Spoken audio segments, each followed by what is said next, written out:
Buenas tardes. Mi nombre es Jessica Rengifo, soy especialista en audiología y terapeuta vestibular. Me gradué en el 2016 y pues en este periodo de tiempo he realizado estudios teóricos prácticos con los doctores Johnson Muñoz en un primer encuentro y el último fue con Richard Gans. Bueno, yo quise realizar esta presentación para brindarles el conocimiento que yo he obtenido de este tema, que es bastante extenso, buscando que se comprenda de la forma más amena posible. Vamos entonces a empezar. Todo el sistema vestibular o del equilibrio tiene unas entradas sensoriales y esas entradas sensoriales nos van a brindar un concepto de espacialidad. Entonces van a iniciar reflejos que van a estabilizar la cabeza, la mirada y el cuerpo. En este caso hablamos de la parte visual, que sería esta de acá.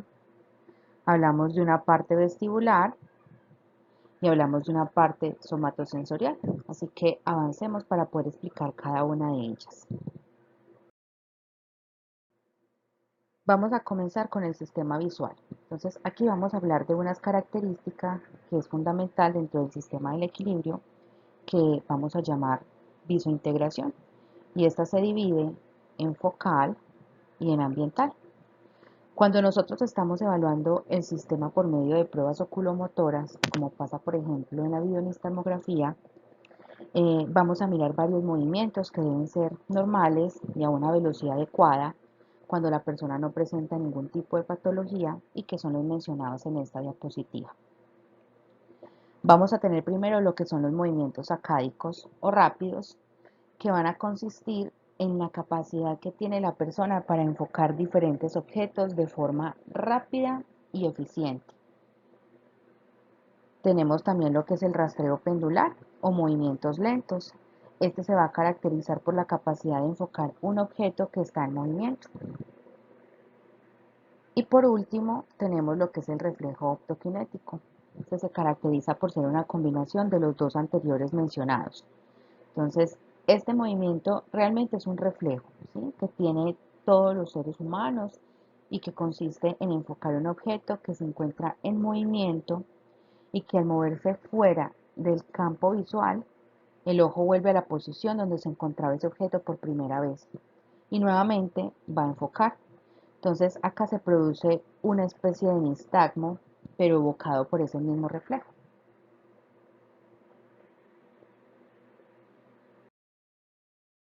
Bueno, vamos a hablar ahora sobre la propiocepción. Esta se da por el cuerpo y es como una autopercepción de espacialidad. Entonces aquí son de gran ayuda lo que son los corpúsculos de la piel, ¿sí?, que son esas terminaciones nerviosas que van a contener unos receptores para la presión, la temperatura, la vibración y el dolor. Último y no menos importante, antes en el que nos vamos a enfocar aún más, va a ser el sistema vestibular. Este se va a encargar de recoger toda la información de los movimientos. La pregunta es, ¿cómo lo va a hacer? Es porque el sistema vestibular va a captar la aceleración por medio de esa coordinación de esos movimientos oculares con la rotación de la cabeza, ya sean lineales o ya sean angulares, que ya los voy a especificar más adelante. Vamos a destacar pues cosas importantes que hay en esta diapositiva. Nos hablan de que el lineal puede ser vertical o horizontal, y aquí nos vamos a referir a movimientos estáticos, o sea, de posición de la cabeza con respecto a la gravedad. Y pueden ser angulares o movimientos cinéticos, donde se van a detectar movimientos de la cabeza que van a estar coordinados con los movimientos oculares con respecto a la rotación de la cabeza. Vamos a destacar primero lo que son las estructuras anatómicas. Y como se puede observar en la imagen, lo café hace parte del laberinto óseo y lo azul va a ser parte del laberinto membranoso.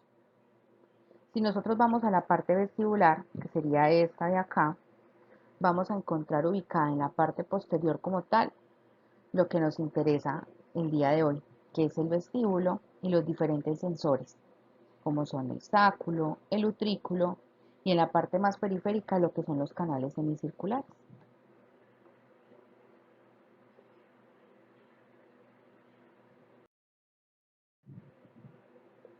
Bueno, para comenzar con los sensores voy a hablar primero de lo que son los canales semicirculares.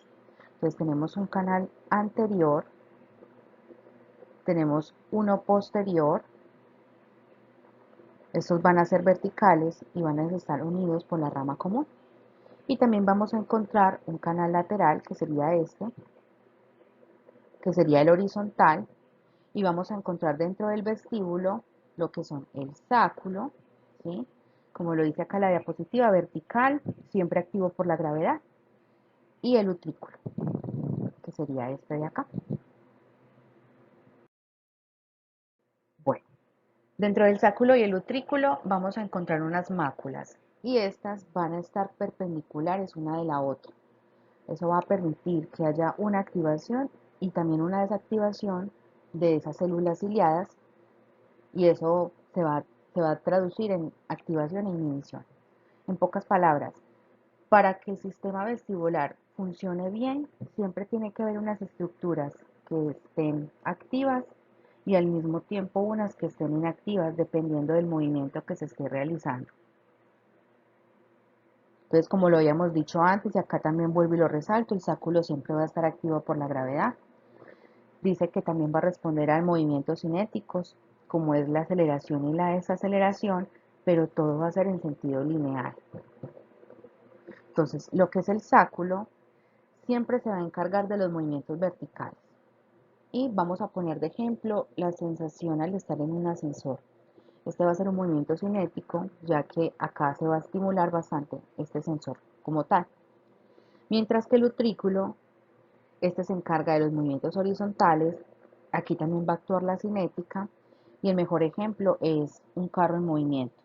¿Sí? A pesar de que el cuerpo se encuentra quieto, porque estamos pues dentro del carro, siempre se va a estar presentando una aceleración y desaceleración constante, que va a hacer que este sistema se esté activando constantemente, cuando aceleramos y cuando frenamos.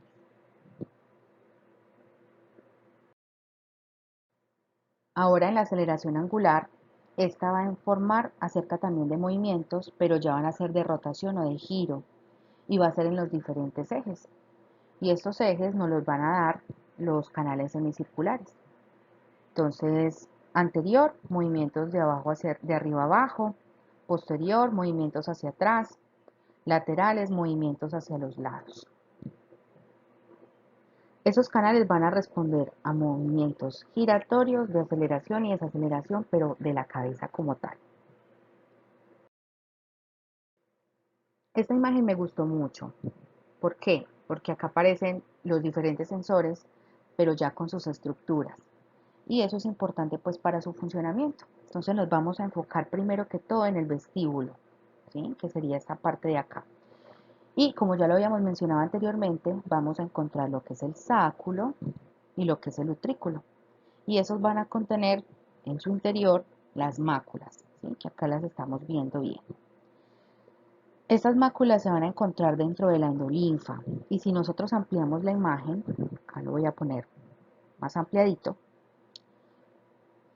dentro de las máculas vamos a encontrar unas células especializadas que se llaman células ciliadas. Esas van a estar adheridas a lo que es una membrana basal, que sería esta de acá, y sostenida por células de soporte, que serían estas verdecitas. Estas células se van a diferenciar en tipo 1 y tipo 2, ¿sí? Y las primeras van a ser aferentes, o sea que llevan información al sistema nervioso central, pero también van a ser eferentes, o sea que reciben también la información. Se van a caracterizar porque en la parte superior van a tener lo que son las estereocilias, que son estos pelitos, y van a tener un quinocilio, que es el pelito más largo. Ese se va a caracterizar pues porque es más largo que los demás y la función es que cuando esos estereocilios se juntan al quinocilio va a haber una activación y cuando están en contra del quinocilio, va a haber una desactivación. Entonces, esas estereocilias van a estar orientadas en dirección diferente a la mácula y van a estar también contenidas en una membrana autolítica, que sería esta de acá. Esta por encima va a presentar lo que conocemos como otoconias, que van a estar formadas por proteína y por carbonato de calcio.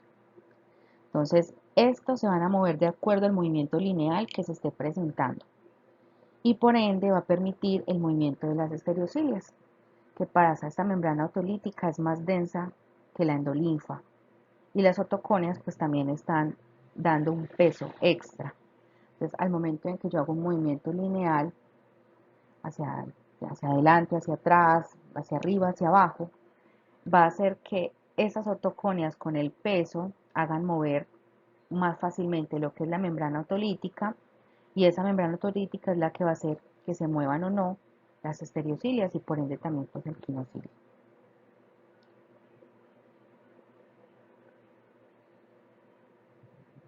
Ahora, si nos enfocamos en lo que son los canales semicirculares, esos van a presentar un extremo dilatado, ¿sí? Que sería este.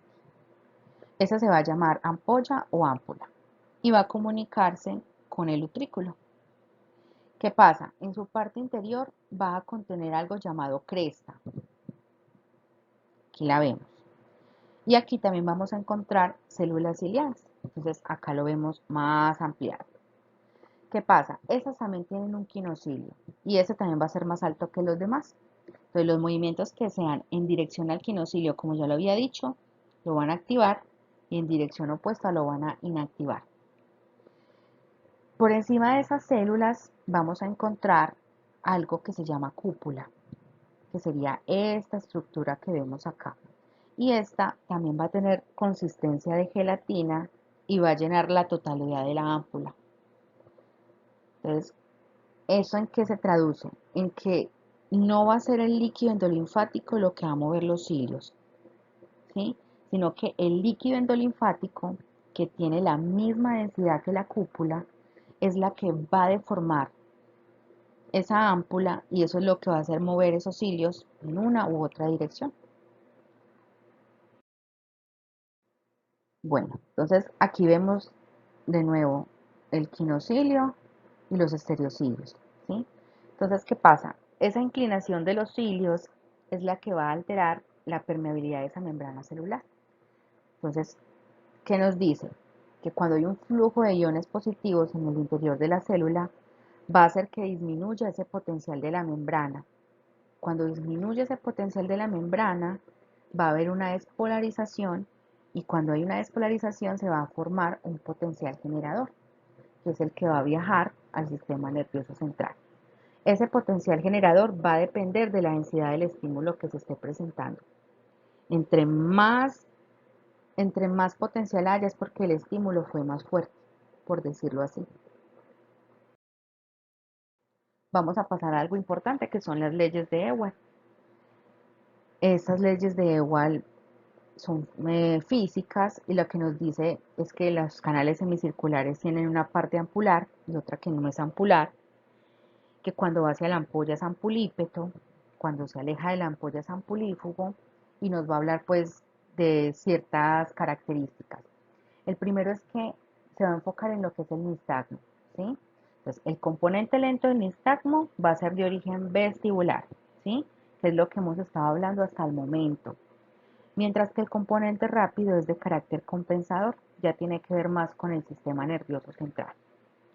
Nos habla de que las respuestas musculares y nistágmicas van en dirección contraria a la corriente endolinfática, que las provoca. Entonces los ojos se mueven al lado contrario del movimiento.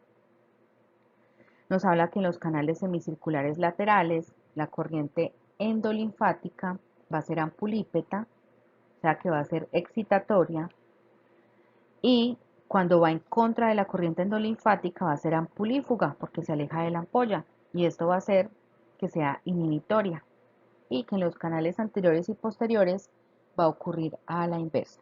Entonces acá, en este punto 2, es donde vamos a ver la relación coplar, que ya la vamos a explicar en la siguiente diapositiva. Entonces, relación coplanar. Entonces, cuando nosotros estamos hablando de relación coplanar, estamos hablando de que esas estructuras que van ubicadas, son unas estructuras que van a ir ubicadas en espejo, ¿sí? Y eso quiere decir, poniendo un ejemplo, que el canal posterior de un lado va a estar en el mismo eje que el anterior del otro lado, y viceversa, así con todos los canales. Entonces, por ejemplo, si nosotros realizamos un movimiento horizontal, digamos en una determinada dirección, eso va a estimular el canal horizontal de un lado, pero como se activa un lado, el otro se va a inhibir, el contralateral, pero del mismo eje, para que la información que llegue al sistema nervioso central pues sea correcta. Porque si todo está activado, pues realmente, ¿qué va a recibir el sistema nervioso central? Nada.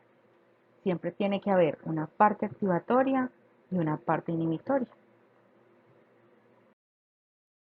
Bueno, dijimos que dentro de las máculas y las crestas íbamos a encontrar lo que eran las células ciliares y estas van a estar inervadas por algo que se llaman prolongaciones periféricas, que van a ir hasta el ganglio vestibular, que sería esa estructura que está acá. Entonces, una vez que pasan ese ganglio vestibular, esas neuronas van a formar una prolongación central, ¿sí? Que también es conocido como el nervio vestibular, que es parte del octavo par craneal. Entonces, acá lo pongo más grande. Este nervio vestibular va a compartir el espacio con lo que es el nervio coclear, con el nervio facial, con la arteria laberíntica, y todo esto se va a denominar conducto auditivo interno, ¿sí?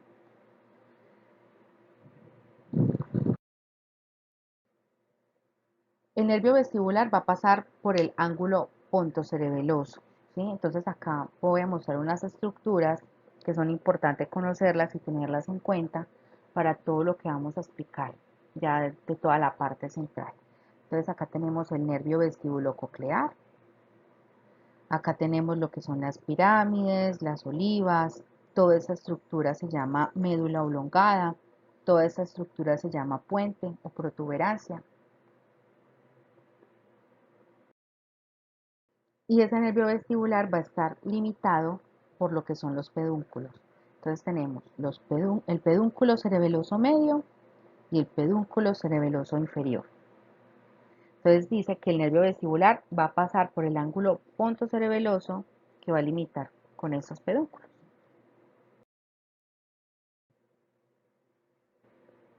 Las dos imágenes anteriores las intenté dibujar de acuerdo a la explicación del doctor Luis Delgado, ¿sí? Que me pareció una explicación excelente. También lo encontramos en YouTube y me ayudó a comprender muchísimo más toda esa parte central, que muchas veces la pasan de largo o no la ponen tan minuciosa como debería ser, y que es una parte muy importante para uno comprender por qué se hacen los exámenes vestibulares, por qué se hacen ciertas cosas en una evaluación vestibular o por qué estamos trabajando ciertos ejercicios ya al momento de hacer la rehabilitación.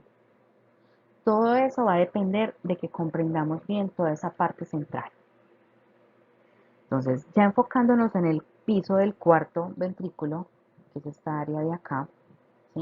Entonces, acá lo que hice fue dibujar el ángulo pontocerebeloso, eh, por acá encontramos entonces la vía, acá encontramos lo que es la médula oblongada, el puente, que fue lo que habíamos visto anteriormente, nuevamente las pirámides y las olivas, acá estamos hablando de algo anterior.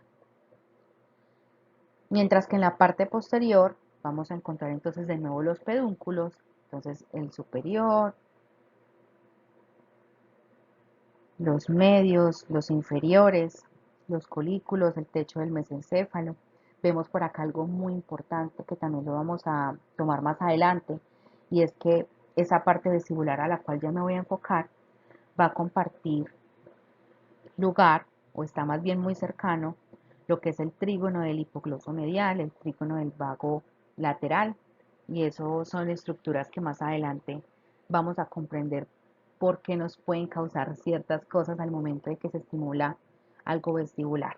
Entonces, bueno, cuando nos enfocamos ya en el piso del cuarto ventrículo, eso lo vemos acá, y acá le vamos a poner una especie de zoom, es porque en esta área que yo les estoy señalando es la denominada área vestibular.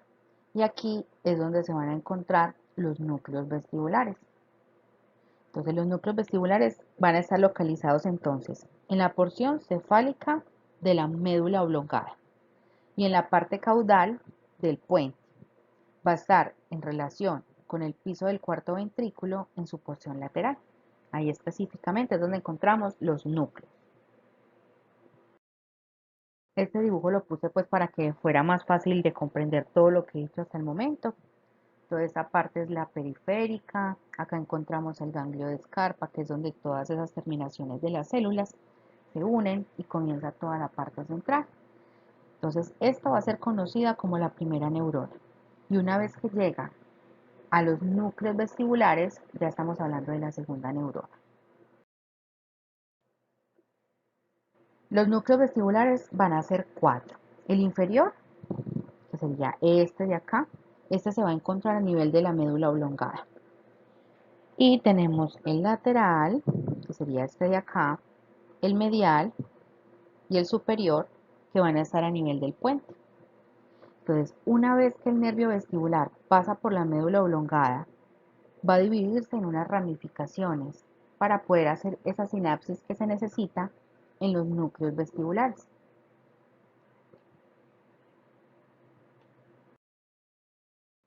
Eso también es una especie de resumen de todo lo que he dicho hasta el momento.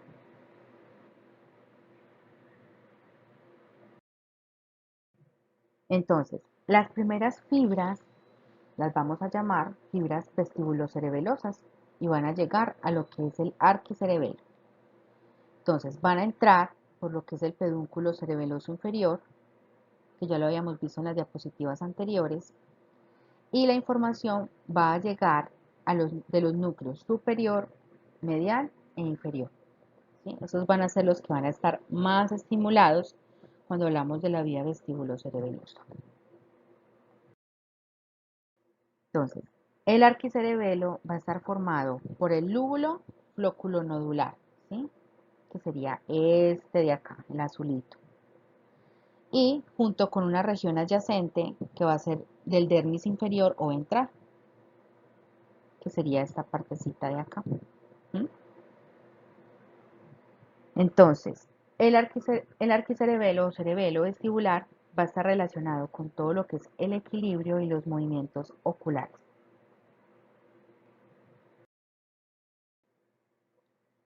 El arquicerebelo también va a estar formado por el núcleo fastigial, que este va a tener una función muy importante que es recibir las señales por el vermis de los conductos que van a transmitir esa información vestibular.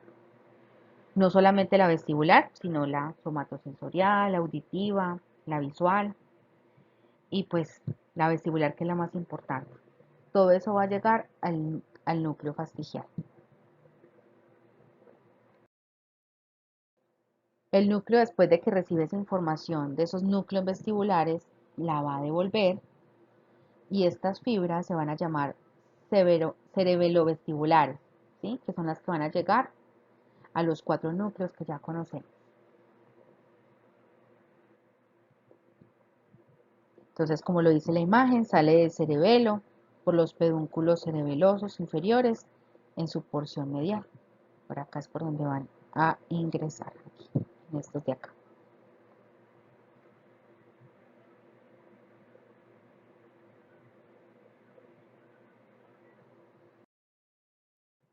Se van a dar también conexiones hacia la médula espinal y eso se va a dar a través de 2 vías.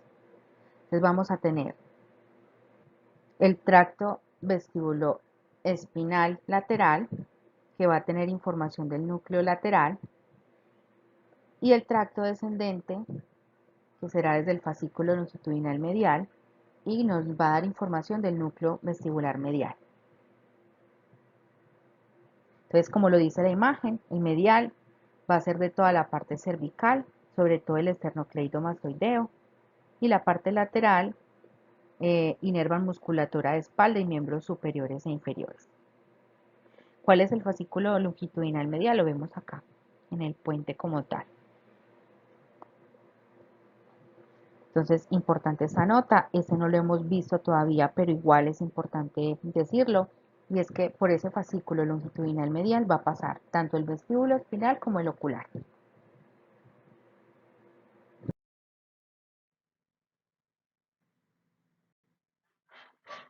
Vamos a enfocarnos primero en el lateral. Entonces, este va a mandar unas fibras que van a ser descendentes, que van a ser directas y van a descender por el cordón anterior de la médula espinal. Eso va a ser por la porción lateral, que también se llama fonículo ventral. Entonces, yo me voy a adelantar ahorita para poderles mostrar en qué consiste ese fonículo ventral. Entonces, va a descender para terminar en todas las astas anteriores, que acá las vemos en el recuadro rojo. Esto queda pues en la médula espinal, sobre todo va a ser en la porción cervical y lumbosacra. Entonces, estas últimas van a terminar en lo que son las neuronas que van a actuar tanto en la musculatura extensora como en la axial. Acá lo vemos lo que es el fonículo ventral, que es en la misma área que ya habíamos mencionado antes, que o sea en las astas anteriores. Vemos lo que es el fonículo lateral.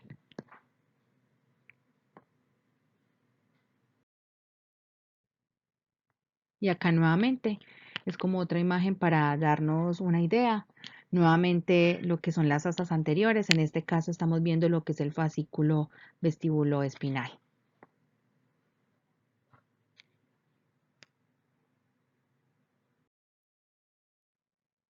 Bueno, acá como nos lo dice la imagen, si se estimula lateralmente, pues va a generar movimientos de enderezamiento, o sea, extensión de las extremidades del mismo lado, así como también del tronco y el cuello.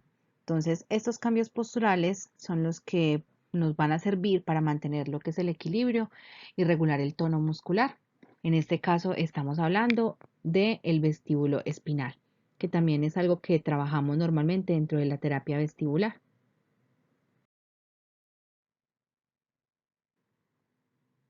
Bueno, ya hablando de la vía vestíbulo-espinal medial, entonces viene el núcleo vestibular medial, también va a ser descendente, va a descender por la vía media, este va a ser bilateral, pero no solamente van a descender fibras directas, sino también fibras cruzadas.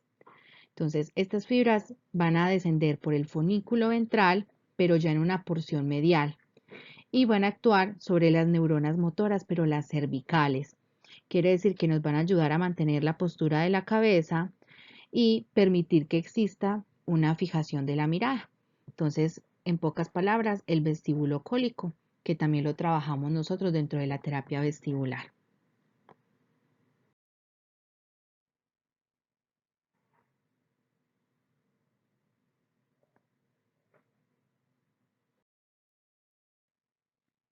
Bueno, eh, el fascículo longitudinal medial, que ya lo hemos mencionado muchas veces, que queda en el puente, eh, no solamente tiene un componente descendente, sino que también tiene un componente ascendente, que es el vestíbulo ocular. Entonces, este va a tener unas conexiones que van a ir con el tronco cerebral y van a llevar información, tanto fibras directas como cruzadas, para comunicarse con los núcleos de los músculos extraoculares y con el núcleo intraocular. Entonces, acá es importante tener en cuenta ciertas cosas, por ejemplo, que las fibras descendentes que son directas, que se dirigen al núcleo del onceavo par craneal, a la sustancia gris del asta anterior de los primeros segmentos cervicales. Quiere decir que se está relacionando mucho con lo explicado anteriormente, ¿sí? Con ese reflejo vestíbulo cólico. Entonces nos dicen que las fibras cruzadas van a tener un efecto excitatorio, que las directas van a tener un efecto inhibitorio, que van a tener una función motora, que va a ser puramente somática y que va a inervar los músculos esternocleidomastoideo y el trapecio. También algo importante para conocer acá es que la vía refleja de esa coordinación de esos movimientos oculares, de la cabeza y del cuello, nos van a dar una respuesta, ¿sí? Que va a ser óculocefalógira, ¿sí? Y esto va a ser gracias a los estímulos nerviosos que se originaron en los conductos semicirculares de ese oído interno.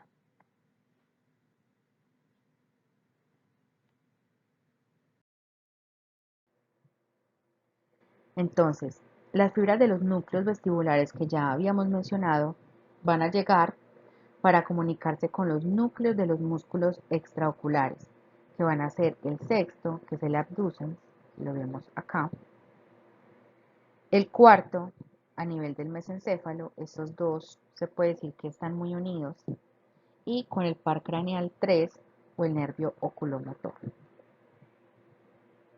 Todo lo anterior es muy importante para la coordinación de los movimientos oculares que se van a hacer en forma conjugada y que a la vez van a poder coordinar con los movimientos de la cabeza, ¿sí? Y de este modo, cuando se coordinan movimientos oculares con movimientos de la cabeza, es que se da lo que es la fijación de la mirada.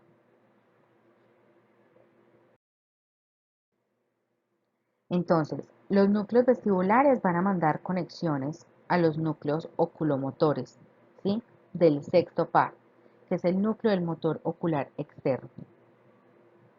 Entonces, cabe aclarar que esta conexión es cruzada, o sea que va a estimular al núcleo del lado contrario y va a inhibir al núcleo del sexto par del mismo lado. Entonces, acá lo vemos. Estos serían como los canales semicirculares. Este sería el nervio vestibular, el nervio vestibulococlear. Acá ya estamos hablando de los núcleos vestibulares como tal.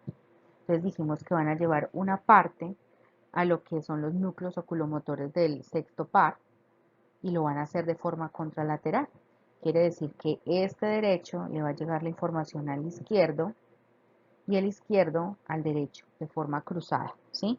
Para que se pueda dar una estimulación. Las fibras que se den de forma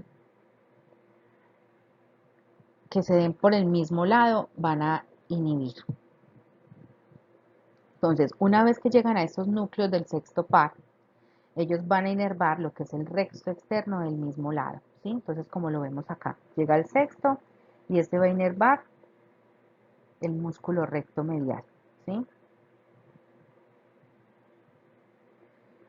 Además, esos núcleos del sexto par se van a conectar con el núcleo del tercer par, pero del lado contrario otra vez.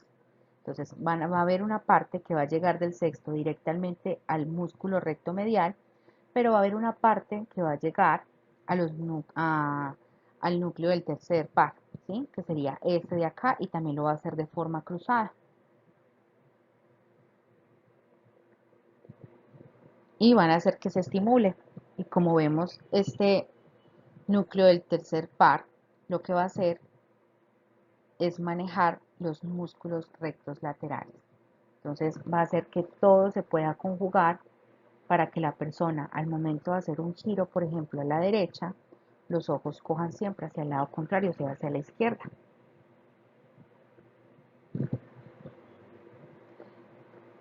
Entonces, esta conexión se va a dar gracias al fascículo longitudinal medial, que ya lo he mostrado pues en varias imágenes, que tiene que ver con que está a nivel del puente. Entonces, esta es la que nos va a permitir esos movimientos conjugados de los ojos en el plano horizontal.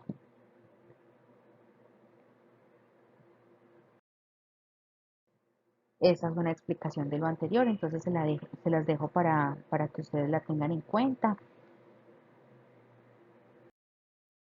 De nuevo, ¿sí?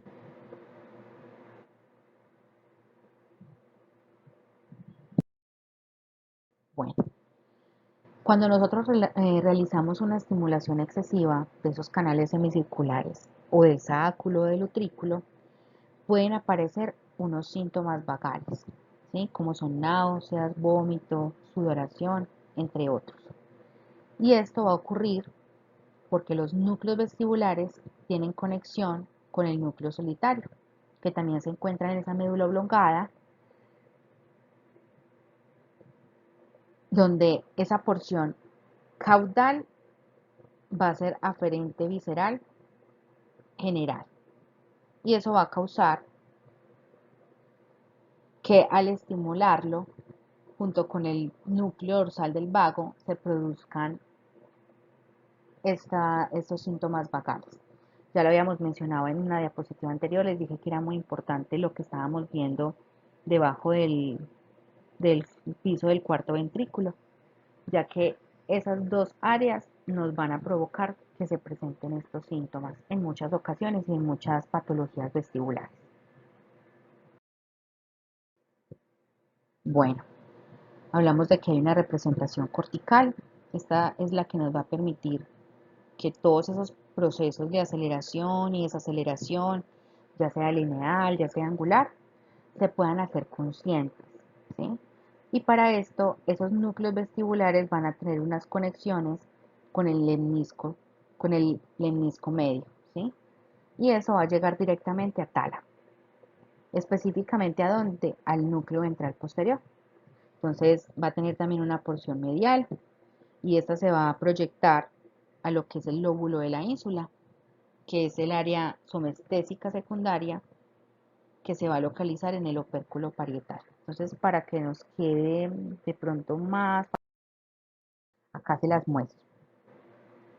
Entonces, ínsula es en su parte posterior, acá también la vamos a ver, sería esa partecita. Entonces, voy a leer lo que dice acá, que es importante. Y es que funcionalmente hablando, se piensa que la ínsula procesa información convergente de los glóbulos oculares. Eso va a generar pues una respuesta de ese hemisferio izquierdo y va a producir un contexto emocionalmente relevante para la experiencia sensorial. Entonces, la ínsula anterior, porque también hay una parte anterior, esta se va a relacionar más que todo con el olfato, el gusto, el sistema nervioso autónomo y con la función límbica. En cambio, en su parte posterior, que es la que nosotros estamos mencionando acá, se va a relacionar más con esas funciones somáticas motoras, ¿sí? Esto se los pongo acá porque siempre es bueno uno tener como una guía. Muchas veces a uno le llega el paciente que presentó un accidente cerebrovascular, le dicen a uno que está alterada, por ejemplo, el AICA, el SUCA, la PICA, ¿sí? Entonces siempre es bueno uno tener en cuenta toda esa irrigación vestibular. Entonces empieza con la arteria basilar, de ahí pasa a la arteria cerebelosa inferior posterior, ¿sí? Nos va a dar entonces una parte medial que está entre los dos hemisferios del cerebelo, una parte lateral que nos va a dar rama cerebelosa inferoanterior y rama cerebelosa superior. Y va a irrigar entonces la superficie inferior del cerebelo llegando a su borde lateral. Ya si nos vamos a una parte más periférica, entonces tenemos el sistema vertebrovascular, ¿sí? Entonces arteria cerebelosa, ese es el punto de partida, va a irrigar el laberinto a través de la arteria auditiva interna, esta se va a dividir en dos, una parte se va a ir a la arteria vestibular anterior, que van a depender de acá, mácula utrículo, parte del sáculo, ampollas de los canales semicirculares superior y lateral, y pared superior e inferior del utrículo y el sáculo. Y una arteria coclear que se ramifica en arteria vestíbulo coclear y de acá van a depender el canal semicircular posterior, la pared inferior del utrículo y el sáculo y la mácula del sáculo. Entonces, como les dije, importante conocerlo porque muchas veces uno dice, ve este paciente porque tiene ciertas características vestibulares, sabemos que de pronto es algo central, pero entonces me está afectando esta área vestibular y esta no. Y muchas veces se da es porque lo que está alterado es la parte de la irrigación y como vemos nos coge como o dependen de ellas ciertas estructuras anatómicas muy puntuales. Bueno, eso también lo quise poner acá, me pareció pues muy importante. Esto me lo explicó un otorrino una vez sobre la función vestibular, cuando hay hiperfunción, cuando hay normalidad y cuando hay una hipofunción. Y me lo explicó de una forma que me pareció muy fácil de comprender, ¿sí? Entonces, sabemos nosotros que el nistagmo tiene una fase lenta y una fase rápida, ¿sí? Que es con la que nosotros describimos el nistagmo ocular como tal. Entonces la fase lenta va a ser de origen vestibular, como ya lo habíamos dicho antes, va a venir específicamente de los núcleos vestibulares que van a dar ese lado de la excitación. Quiere decir que nos van a dar el lado hacia donde esté el movimiento. Mientras que la fase rápida se va a dar por el lóbulo frontal y va a ser de tipo correctivo, o sea que ya es más del sistema nervioso central como tal. El otorrino me lo explicaba de esta manera, ¿sí? Vamos a suponer que en oído derecho y en oído izquierdo se van a dar ciertas cantidades de estímulos de ratas, ¿sí? Entonces, en la normalidad, tanto en oído derecho como en oído izquierdo, van a haber la misma cantidad de estímulos, ¿sí? Cuando hay una hiperfunción, van a haber más estímulos de un lado que en el otro. Y cuando hay una hipofunción, pues van a haber menos estímulos en un lado que en el otro. Entonces, ¿qué pasa? La fase rápida del nistagmo va a seguir el ciclo que más rata de disparo tenga, ¿sí? Por eso en la normalidad pues no vemos nada, por eso en la hiperfunción va a ir hacia el lado, en este caso alterado, por decirlo así. Realmente esa hiperfunción la vemos más que todo eh, cuando estamos hablando de un posicional, pero más que todo acá va a tener que ver es como la gravedad. Me voy a enfocar más que todo es acá en la hipofunción, ¿sí? Muchas veces a uno le dicen, ¿por qué la fase rápida del nistagmo coge hacia el lado sano y no hacia el lado enfermo? Es porque los ciclos que más rata de disparo hay van a ser en el lado sano, porque en el lado enfermo se van a disminuir. Gracias, espero haber sido pues como lo más clara posible. No soy una inminencia en el tema, simplemente es algo que he podido como comprender de todo lo que he leído, de todo lo que he visto, porque también me he basado en videos pues informativos. No sé, alguna pregunta que tengan, si la puedo responder con muchísimo gusto. Gracias.